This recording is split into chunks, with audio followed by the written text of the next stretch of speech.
I'll admit, I bought myself this brick kit back at Christmas time. I put it on a shelf and probably forgot that I owned it. So when I started thinking about my 30 Hobbies in 30 Days series, welcome to day 5, by the way, I figured, what the hell? It's time to bust this guy out. And of course, why would I wait to finish one brick set until I bought myself another brick set? So as soon as we're done with the Magic Potion book nook, we've got a birdhouse. So when I came up with this 30 Hobbies in 30 Days idea, it was inspired by all the folks I know, like myself, who have ADHD and who have a hobby closet.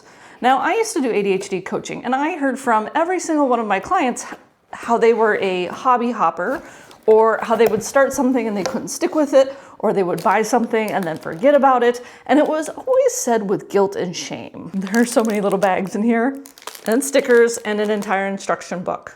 And at one point I realized I've struggled with these thoughts about hobby hopping or shame for not sticking with something myself. Because I was raised with this idea that like once you start a hobby, you should stick with it. You should stay with it until you've mastered it.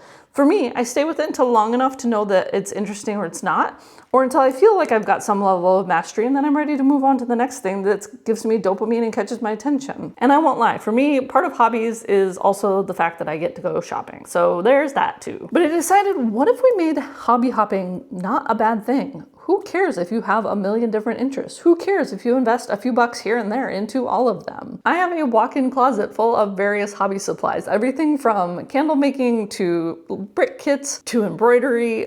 We're gonna visit a lot of these hobbies over my 30 Hobbies in 30 Days series. But some years ago, I decided to stop having any shame about it, to stop being embarrassed about it, and to just fucking embrace it.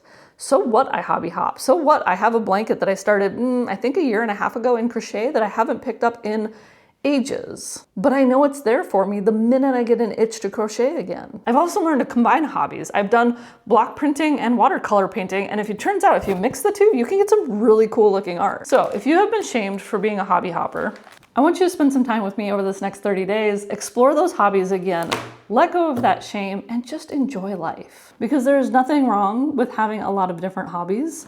There's nothing wrong with buying a brick kit and forgetting about it for 6 months. There's nothing wrong with the fact that this is probably going to take me a month or two to do because it's a lot over pieces and I'm panicking at the moment. What I'm saying is it is okay to have curiosity and joy in your life. And if you are looking for more curiosity, more joy, more exploration, less hustle, and more hobbies, drop a follow and stick around because that's what it's all about here.